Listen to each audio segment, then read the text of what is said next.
Respected principal sir, esteemed faculty members, dear students, and fellow professionals. Good morning all of you. আমি সন্দীপন চ্যাটার্জি এবং আমার সঙ্গে এসেছেন Bablu কুইলা sir, উনি রাস্তায় আসছেন। তো অ্যাকচুয়ালি আমরা এসেছি এমএসএমই টুল রুম কলকাতা, এটাকে সেন্ট্রাল টুল রুম কলকাতাও বলে। তো এটা government of India, ministry of MSME রাখে। তো আমি এসেছি এখানে একটা তোমাদের স্কিল অ্যাওয়ারনেস প্রোগ্রামের ব্যাপারে। আচ্ছা, আমরা তো এখন অনেক শুনছি যে আমাদের মাননীয় প্রধানমন্ত্রী নরেন্দ্র মোদীজি বিভিন্ন যে ভাষণগুলো দেন, সেখানে প্রত্যেকটা ভাষণে স্কিল ডেভেলপমেন্টের ব্যাপারে কথা বলে থাকেন।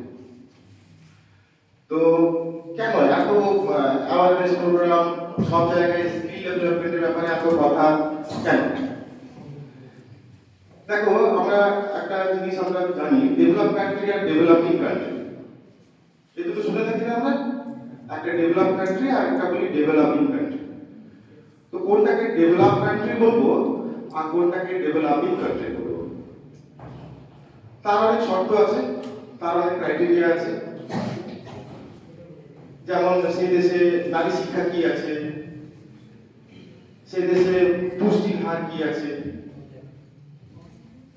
সেই দেশে স্কিল ডেভেলপমেন্ট কি আছে, এরকম অনেক শর্ত আছে। তার মধ্যে একটা বড় শর্ত হচ্ছে যে সেই দেশে কত ফরেন কারেন্সি আছে, বৈদেশিক মুদ্রা। আমরা শুনি না বৈদেশিক মুদ্রা, ফরেন কারেন্সি। তো ফরেন কারেন্সি আসে কি করে? কোন দেশে ফরেন কারেন্সি পারে কি করে? কি করে ফরেন কারেন্সি আসে? যখন আমার দেশের কোনো প্রোডাক্ট আমরা এক্সপোর্ট করব, তখন কিন্তু বিদেশের টাকাটা ভারতে আসবে। তাহলে বাইরের টাকা ভারতে এলো, তাহলে ফরেন কারেন্সি ভারতে এলো। কি করলে আমাদের ফরেন কারেন্সি বাড়বে? যদি চায়নার যে প্রোডাক্টগুলো আমরা কিনি, আমাদের প্রত্যেকের কাছে চায়না প্রোডাক্ট, বাড়িতে সবার কাছে চায়না প্রোডাক্ট আছে, তাহলে আমরা কাকে বড়দত্ত করছি? চায়নাকে বড়দত্ত করছি কিন্তু, তাই না? আমার দেশের টাকাটা চলে যাচ্ছে চায়না। কি বোঝা যাচ্ছে কথাগুলো? তাহলে আমার দেশ কখন ডেভেলপ করবে? যদি আমার দেশের প্রোডাক্টটা বাইরে যায়, এক্সপোর্ট করি। ইম্পোর্ট করলে কিন্তু আমরা বড়দত্ত করবো না, আমার দেশে ফরেন কারেন্সি আসবে না। ইম্পোর্ট করলে, এক্সপোর্ট করলে আসবে। আমার দেশের কোনো প্রোডাক্ট যখন বাইরে যাবে, তখন বাইরের টাকা ভারতে আসবে, তাহলে আমাদের ফরেন কারেন্সি বাড়বে। ওই আগেই বললাম যে অনেক শর্ত আছে, এই একটা শর্ত দেখে কখনো বলা যাবে না যে কোন দেশটা ডেভেলপ আর কোন দেশটা ডেভেলপিং কান্ট্রি। মানে একটা হচ্ছে উন্নত রাষ্ট্র আর একটা হচ্ছে উন্নয়নশীল রাষ্ট্র। যেমন ভারত, বাংলাদেশ, পাকিস্তান, এগুলো হচ্ছে উন্নয়নশীল রাষ্ট্র। ব্রিটেন, ফ্রান্স, জাপান, জার্মান, এগুলো হচ্ছে উন্নত রাষ্ট্র। এই শর্তগুলোর মধ্যে বললাম না যে আমাদের ফরেন কারেন্সি একটা, অনেক শর্তের মধ্যে একটা শর্ত হচ্ছে ফরেন কারেন্সি। আমরা যাই কিনতে যাই, আমরা পেট্রোল কিনতে যাই, বিদেশ থেকে আমাদের পেট্রোল আসবে, যাই আমরা বাইরে থেকে কিনতে যাই, আমরা ডলারে আমাদের পেমেন্ট করতে হবে। তাহলে ফরেন কারেন্সি আমাদের কাছে থাকতে হবে।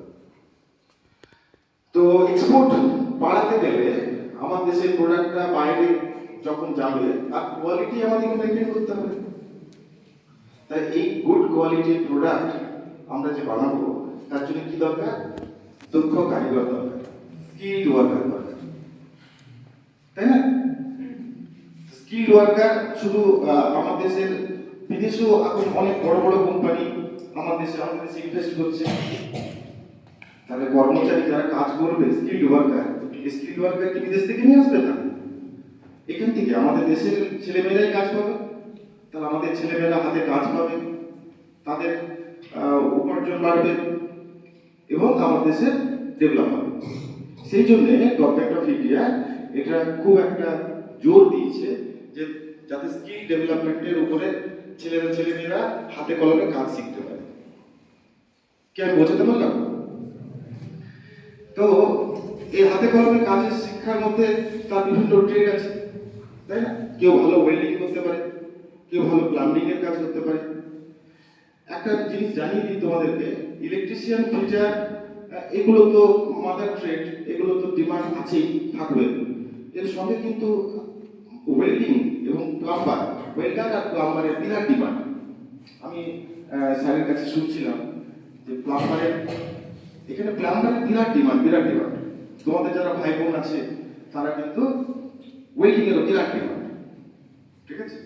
তো তোমাদের যারা ভাই বোন আছে, পাড়া প্রতিবেশী যারা আছে, যাদের ছেলেমেয়েরা কাজ খুঁজছে, তারা যদি এই ট্রেডগুলো করতে পারে, তাহলে আগামী দিনে তারা অনেক ডেভেলপ করবে।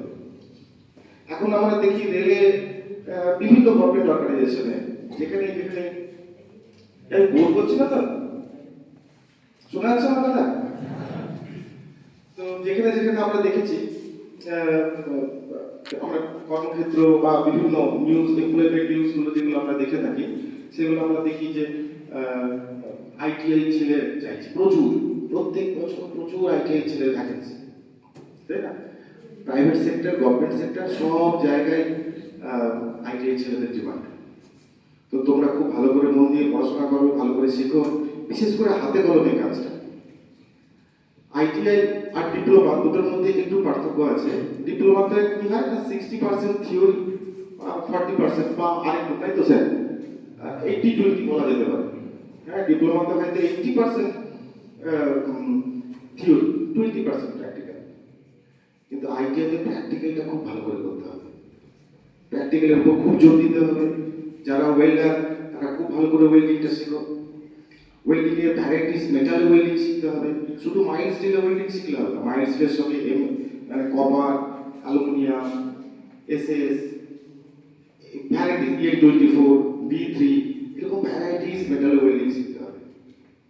ইলেকট্রিশিয়ানও আমরা বিভিন্ন যেমন তোমার হাউস ওয়ারিং ও হোম অ্যাপ্লায়েন্স, মোটর ওয়াইন্ডিং, এরকম ভ্যারাইটিস সেক্টরে ভ্যারাইটিস আমাদের পার্ট আছে ইলেকট্রিশিয়ান। ফিটার তো একটা বিরাট ব্যাপার, ফিটার তো এগুলো সবারই মানে লিড করে। একটা কারখানায় যখনই কোনো একটা প্রোডাক্ট তৈরি হবে, তো ফিটারকে প্রথমে ড্রয়িং শিটটা দেবে, ফিটারকে বুঝিয়ে দেবে, ফিটারই মার্কিং করবে, ফিটারই ড্রয়িংটা করবে, ফিটারই বুঝবে, সবকিছু ফিটারের উপর একটা বিরাট চাহিদা ফিটার। এখানে যতগুলো ট্রেড আছে সবগুলোরই ডিমান্ড আছে। তোমরা খুব ভালো করে মন দিয়ে এগুলো পড়ো, শেখো ভালো করে। এখন আমি যেখান থেকে এসেছি তোমাদেরকে সেখানটা একটু আমার ব্যাপারটা বুঝিয়ে দিই। এমএসএমই টুল রুম কলকাতা, এটা 1978 এ প্রতিষ্ঠা হয়। এটা প্রথম প্রতিষ্ঠা হয় গভর্নমেন্ট অফ ডেনমার্ক এবং গভর্নমেন্ট অফ ইন্ডিয়ার যৌথ উদ্যোগে। গভর্নমেন্ট অফ ডেনমার্ক এবং গভর্নমেন্ট অফ ইন্ডিয়ার যৌথ উদ্যোগে এটা প্রথম স্টার্ট হয়। বলতে গেলে গভর্নমেন্ট অফ ডেনমার্কই স্টার্ট করে এটা, সেন্ট্রাল টুল রুম কলকাতা। এটাকে এমএসএমই টুল রুম কলকাতাও বলে, আসল নাম হচ্ছে সিটিটিসি, সেন্ট্রাল টুল রুম কলকাতা। এরকম টুল রুম গোটা ভারতবর্ষে 17খানা আছে। তোমরা টুল রুম নামটা শুনে একটু হেজিটেট করছো না, বুঝতে পারছো না এটা কি রকম নাম আবার। যেমন তোমাদের যে কলেজটা, এটা গভর্নমেন্ট অফ ওয়েস্ট বেঙ্গলের আন্ডারে, টেকনিক্যাল এডুকেশন ডিপার্টমেন্ট, পশ্চিমবঙ্গ সরকারের কারিগরি শিক্ষা দপ্তরের আন্ডারে তোমাদের এই কলেজগুলো। আইটিআই কলেজ আছে, পলিটেকনিক কলেজ আছে, এই কলেজগুলো হচ্ছে government of West Bengal technical education ডিপার্টমেন্টের আন্ডারে। সেরকম গভর্নমেন্ট অফ ইন্ডিয়ার যে টেকনিক্যাল এডুকেশন ডিপার্টমেন্টের মধ্যে বলবো, তো গভর্নমেন্ট অফ ইন্ডিয়ার যে টেকনিক্যাল স্কুলগুলো, টেকনিক্যাল ইনস্টিটিউটগুলো আছে, সেগুলোকে বলা হয় সিটিটিসি, সেন্ট্রাল টুল রুম, সেন্ট্রাল টুল রুম। এরকম টুল রুম গোটা ভারতবর্ষে 17খানা আছে। তার মধ্যে সব থেকে ওল্ডেস্ট হচ্ছে আমাদের সেন্ট্রাল টুল রুম কলকাতা। ভুবনেশ্বরে আছে, এরকম অনেক, প্রায় প্রত্যেক রাজ্যে আছে, ঝাড়খণ্ডে আছে, এরকম গুয়াহাটিতে আছে, আসামের গুয়াহাটিতে আছে, এরকম অনেক রাজ্যে আছে। টোটাল ভারতবর্ষে 17খানা সেন্ট্রাল টুল রুম আছে। এখানে এই সেন্ট্রাল টুল রুমের দুটো পার্ট, একটা হচ্ছে প্রোডাকশন আর একটা হচ্ছে ট্রেনিং। আমাদের ওখানে ট্রেনিং বলতে আমাদের কোনো আইটিআই কোর্স হয় না, ওখানে আইটিআই কোর্স নেই, কিন্তু আইটিআই এর পরে স্কিল ডেভেলপমেন্টের জন্য অনেক আমাদের ওখানে ট্রেনিং হয়। একটা হচ্ছে ট্রেনিং পার্ট আর একটা হচ্ছে প্রোডাকশন পার্ট। প্রোডাকশনে আমাদের ওখানে অনেক ভ্যারাইটিস টাইপের প্রোডাকশন হয়, যেমন আমাদের এই মিসাইলের ফিল্মগুলো হয় না, যুদ্ধ দেখেছি তো, যুদ্ধ মিসাইল মিসাইল হ্যাঁ বোঝাতে পারছি, মিসাইল মিসাইলের যে ফিল্মগুলো, ফিল্ম মানে ডানা, ডানাগুলো আমাদের ওখানে তৈরি হয়। আমাদের তারপরে পকেট 1 টাকা 2 টাকা 5 টাকার যে কয়েনগুলো আছে, এগুলো ট্যাক্সালে তৈরি হয়। এই টাকা তৈরির যে ডাইসটা, সেই ডাইসগুলো আমাদের ওখানে তৈরি হয়, ঠিক আছে। তারপরে তোমাদের ভাবা অ্যাটমিক রিসার্চ কনস্ট্রাকশন, ভাবা অ্যাটমিক রিসার্চ, তার আমাদের প্রচুর কাজ হয়। এরকম আমাদের প্রোডাকশন ডিপার্টমেন্ট আছে, সেখানে প্রচুর কাজ হয়, একদম 24 ঘন্টা 3টে শিফটে প্রচুর প্রোডাকশন হচ্ছে, ঠিক আছে। রেলের কাজ হয়, অ্যান্ড ডিআরডিওর কাজ হয়। ডিআরডিও নাম শুনেছ? ডিআরডিওর কাজ হয়। তারপরে তোমাদের গানসেল ফ্যাক্টরির কাজ হয়, ঠিক আছে। এরকম অনেক আমাদের প্রোডাকশন জব হয়। এটা গেল প্রোডাকশন পার্ট। আর একটা হচ্ছে ট্রেনিং পার্ট। ট্রেনিং পার্টে কি হয়? ট্রেনিং পার্টে আমাদের ডিপ্লোমা হয়, মেকানিক্যাল ডিপ্লোমা আছে, টিটিডিএম আছে, diploma in tool and die making, আর একটা হচ্ছে মেকানিক্যাল। এগুলো সব এনসিপিটি স্বীকৃত, সরি এআইসিটি, এনসিপিটি তো এআইসিটি স্বীকৃত, all India council for technical education, AICTE. AICTE approved. এই 3টে আমাদের ব্রাঞ্চ আছে, এই 3টে ব্রাঞ্চে আমাদের এখানে ডিপ্লোমা কোর্স হয়। এছাড়া আইটিআই কোর্স করার পরে যেসব স্কিল ডেভেলপমেন্টের কোর্সগুলো আছে, যেমন ওয়েল্ডিং এর আছে, তারপরে তোমাদের টার্নিং এর আছে, মিলিং এর আছে, সিএনসি টার্নিং আছে। সিএনসি তো আমাদের ওখানে ছড়াছড়ি, প্রচুর সিএনসি মেশিন আছে।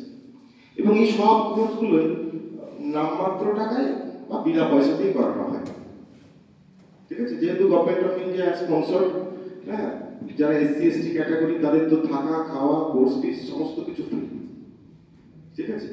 এবং কোর্সের শেষে 10,000 রুপিস ওদের স্কলারশিপও দেওয়া হয়। এরকম ব্যাপার আছে, প্লাস প্লেসমেন্ট আছে। তো তোমরা খুব ভালো করে মন দিয়ে শেখো। স্কিল ডেভেলপমেন্টের উপর এখন বিশাল জোর, হ্যাঁ। তোমরাও যদি আগামী দিনে আইটিআই করবার পরে, এটা খুব ভালো করে কোর্সটা করবার পরে যদি আবার তোমাদের মনে হয় কখনো স্যারের সঙ্গে যোগাযোগ করতে পারো, স্যার তোমাদের আমাদেরকে পাঠিয়ে দেবেন, অ্যাড্রেস দিয়ে দেবেন, কীভাবে যেতে হবে, বা গুগলে সার্চ করলেও তোমরা পেয়ে যেতে পারো। তবে স্যারদের থ্রু দিয়ে গেলে তোমাদের আমরা চিনতে পারবো যে হ্যাঁ এই স্যারের কাছ থেকে এসছে, আমরা স্পেশাল ট্রিট করতে পারবো। তো এটাতে বলবার ছিল। তোমাদের যদি কিছু বলবার থাকে জিজ্ঞেস করে রাখলে করতে পারো।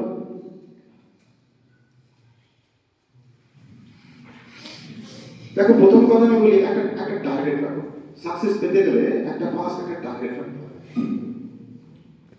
যে আমরা এখানে সবাই এসেছি, এখানে কি জন্য এত ছেলে মেয়ে এসছে, কি জন্য এইখানে কোর্সটা করবার পরে আমরা একটা সাকসেসফুল পার্সন হবো। তো আজকের ডেটে আমরা যাই বলি, যে যাই বলিনি, আমি কত ভালো ছেলে বা ভালো বুড়ো ছেলে তো নয়, বুড়ো, এইসব গোমরা মুখ করে বসে আছে। আচ্ছা, আমি কত ভালো লোক, এবার ঠিক আছে তো। তো এগুলোর কোনো মাইনে নেই, আমি কত জ্ঞানী এসব কোনো নেই। আমার কাছে কত টাকা পয়সা আছে সেটাই এখন ভ্যালু, কি হ্যাঁ কি না? আমি খারাপ কথা বললাম কিন্তু এটাই বাস্তব, এটাই বাস্তব। তাহলে সাকসেসফুল পার্সন হতে গেলে তোমাকে নিজের পায়ে দাঁড়াতে গেলে তোমাকে ভালো চাকরি করতে হবে, অর্থ উপার্জন করতে হবে, তাই তো? মেয়েদের ক্ষেত্রেও তাই। মেয়েদের ক্ষেত্রে আইটিআই কোর্সটা সব থেকে একটা গোল্ডেন অপরচুনিটি। মেয়েরা যদি আইটিআই কোর্সে আসছে, টেকনিক্যাল কোর্সে আসছে, তোমাদের জন্য একটা গোল্ডেন অপরচুনিটি।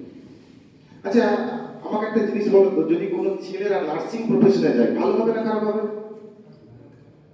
নার্সিং প্রফেশনে ছেলেরা যদি যায়, ভালো হবে না খারাপ হবে কেরিয়ারটা? আরে ভালো হবে, ভালো হবে। তাদেরকে বলা হয় ব্রাদার, মেয়েদেরকে কি বলা হয়? সিস্টার বলে। নার্সিং প্রফেশনে আমরা নার্সদেরকে কি বলি? সিস্টার বলি। ঠিক সেরকম ছেলেদেরকে বলা হয় ব্রাদার। ফাঁকা মাঠ, ছেলেরা চট করে নার্সিং প্রফেশনে যাই না, যদি যায় বাধা যায়। ঠিক সেরকম মেয়েরা চট করে আইটিআই আসে না। দেখো, এতগুলো ছেলের মধ্যে মাত্র কয়েকটা মেয়ে। তো মেয়েরা যদি টেকনিক্যাল কেরিয়ার করতে চায়, একটা গোল্ডেন অপরচুনিটি তোমাদের জন্য, মাথা চাকরি। গভর্নমেন্ট জবের ক্ষেত্রে মেয়েদের জন্য তো এখন ভ্যাকেন্সি থাকছে, মানে এখন কি বলে স্যার, রিজার্ভেশন থাকছে, রিজার্ভেশন থাকছে। তো তোমরা অনায়াসেই পেয়ে যাবে ছেলে। আমারই দেখা অনেক ছেলে মেয়ে আছে যারা অন্য কোনো ট্রেড নিয়ে আইটিআই করেছিল, অন্য কোনো ট্রেড নিয়ে আইটিআই করেছিল, তারপরে রেলে অ্যাপ্লাই করেছে, রেলে করবার পর তাদেরকে স্টোরে দিয়ে দিচ্ছে, হ্যাঁ, কিন্তু চাকরিটা তো পেয়ে গেল। তো মেয়েদের জন্য তোমরা খালি একটু প্রিপারেশন নাও, প্রথমে নিজের গোলটাকে সেট করো, যে আমার গোলটা কি, আমি কি জন্য এসেছি, আমার টার্গেট কি। আমার টার্গেট জব কি, হ্যাঁ কি না, তাই তো, এখানে সবার তাই তো। তো জব পেতে গেলে কি করতে হবে, তোমার কাছে দুটো অপশন, একটা গভর্নমেন্ট জব, একটা প্রাইভেট জব। আর কিছু আছে? আর কিছু আছে? জব তো গভর্নমেন্ট জব আর প্রাইভেট জব। তো গভর্নমেন্ট জব পেতে গেলে কি করতে হবে, প্রিপারেশন নিতে হবে, প্রিপারেশন নিতে হবে, ঠিক আছে? সব বাংলা বোঝো তো তোমরা? প্রিপারেশন নিতে হবে। দেখবে আমাদের পাশের রাজ্যে যত গভর্নমেন্ট জব পাচ্ছে, ম্যাক্সিমাম ছেলেমেয়েরা কিন্তু পাচ্ছে আমাদের পাশের রাজ্যে, জানো তো, পাশের রাজ্যে ঝাড়খণ্ড, বিহার। তো তারা পেয়ে যাচ্ছে চট করে, আমাদের ছেলেমেয়েরা পিছিয়ে পড়ছে কেন? কারণ হচ্ছে আমাদের আমাদের মেয়েদের, ছেলে মেয়েদের কি মেধা কম? না, মেধা কম নয়, কোনো অংশেই মেধা কম নয়, বরং কিছু কিছু ক্ষেত্রে আমাদের ছেলে মেয়েদের মেধা বেশি, বুদ্ধি বেশি, তাই না? কিন্তু তার সত্ত্বেও আমাদের ছেলেমেয়েরা পিছিয়ে পড়ছে কেন? না, আমরা প্রিপারেশন নিই না, গভর্নমেন্ট জবের জন্য প্রিপারেশনটাই নিই না। আমরা 2 বছর আইটিআইটা করি, খুব ভালো করে মন দিয়ে করি, তার কিন্তু প্রিপারেশনটা আমরা নিই না গভর্নমেন্ট জবের জন্য। তো তোমরা যদি গভর্নমেন্ট জবের জন্য প্রিপারেশন নাও, এটা পড়তেই, তাহলে আমার মনে হয় বেটার হবে। আমাদের ছেলেমেয়েরা করছে কি, আমাদের ছেলেমেয়েরা করছে আইটিআইটা খুব ভালো করে করছে, 2 বছর করছে, তারপরে প্রিপারেশন শুরু করছে, আরো 2 বছর সময় নষ্ট করছে, তাই না? তো অত সময় নষ্ট করে লাভ নেই। ডেলি 2 ঘন্টা করে যদি আমরা প্রিপারেশন নিই গভর্নমেন্ট জবের জন্য, তার জন্য আমার মনে হয় একটা খুব বড় কোচিং এর দরকার আছে। এখন ইউটিউবে, ফেসবুকে অনেক ছোট ছোট চ্যানেল আছে, যেগুলো আমরা সাবস্ক্রাইব করে আমরা করতে পারি, বা অনেক দেখবে অনেক ইউটিউবে নামমাত্র টাকাতেও পারে। তোমাদের স্যাররাও আছে, স্যারদের কাছে তোমরা হেল্প নিতে পারো, তাই না?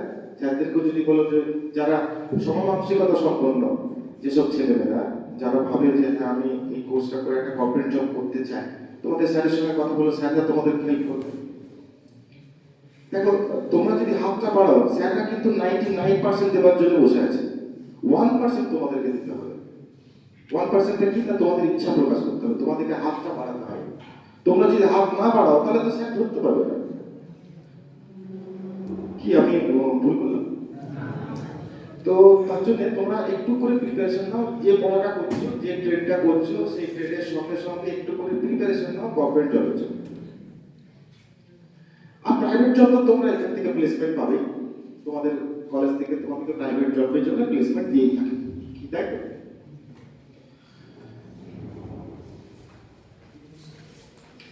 তোমাদের যারা সিনিয়র আছে তাদের সঙ্গে যোগাযোগ করতে পারো, ঠিক আছে?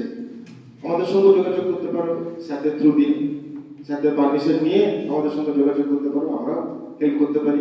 যদি স্যাররা বলেন, আমরাও হেল্প করতে পারি প্লেসমেন্টের জন্য।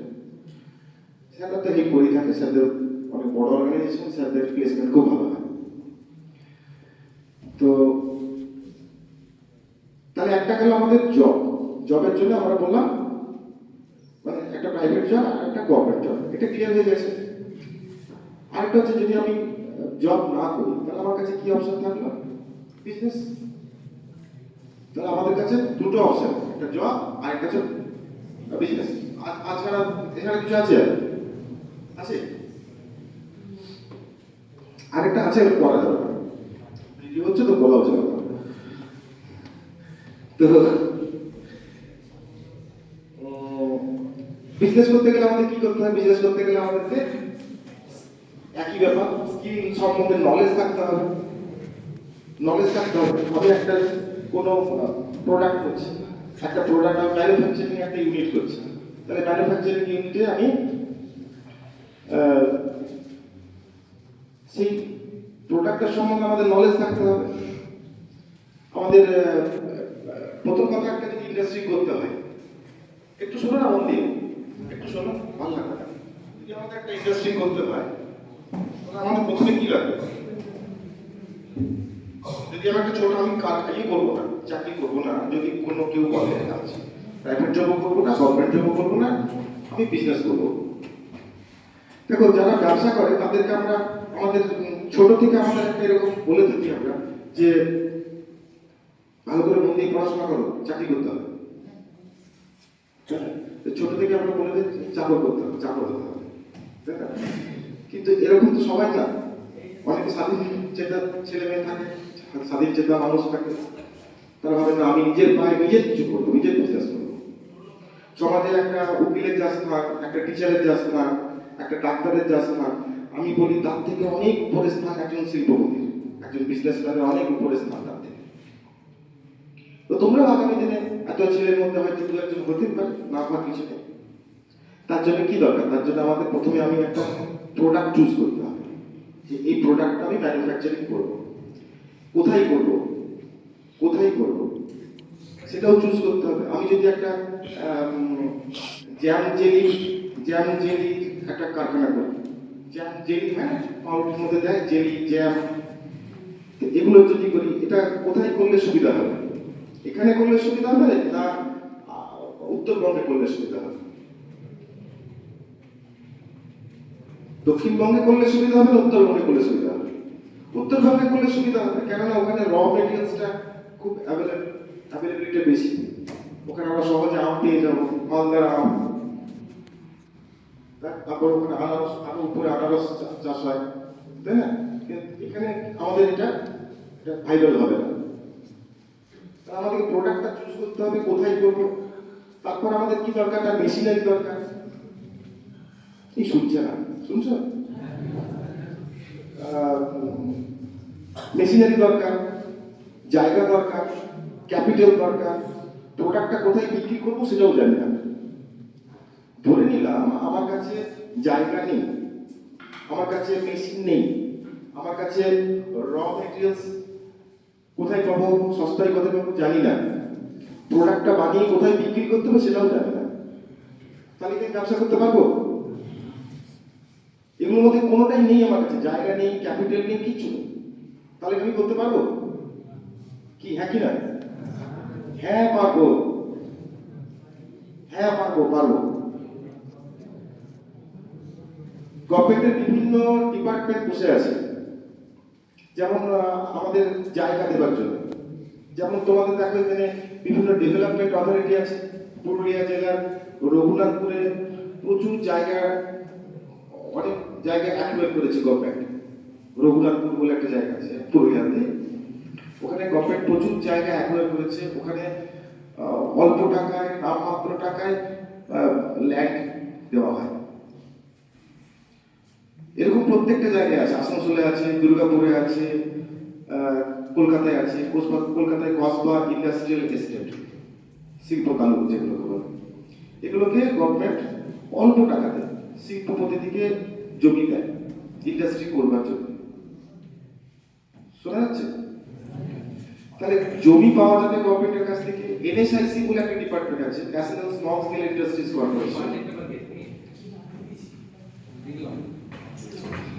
এনএসআইসি বলে একটা ডিপার্টমেন্ট আছে, national small scale industries corporation. এখান থেকে মেশিনারি পাওয়া যায়। মেশিনারিটা কেমন হিসাবে দেয়? তোমাকে দেবে 6 মাস পর থেকে তোমার ইএমআই স্টার্ট হবে, কারণ মেশিনটা দেওয়ার পর থেকে সঙ্গে সঙ্গে তুমি তো ওটা থেকে আর্ন করতে পারছো না। মেশিনটা ইনস্টল হলো, তারপরে প্রোডাক্ট লঞ্চ হলো, এই 6 মাস তোমাকে গ্রেস পিরিয়ড দেয়। বিভিন্ন আমাদের প্রধানমন্ত্রীর অনেক যোজনা আছে, যেগুলো দেখবে সেন্ট্রাল গভর্নমেন্টের অনেক যোজনা আছে, স্টেট গভর্নমেন্টেরও আছে, রাজ্য সরকার এবং কেন্দ্রীয় সরকারের যৌথ উদ্যোগেও আছে। এরকম অনেক উদ্যোগে আছে যেগুলোতে সাবসিডি সমেত লোন পাওয়া যায়, সাবসিডি সমেত।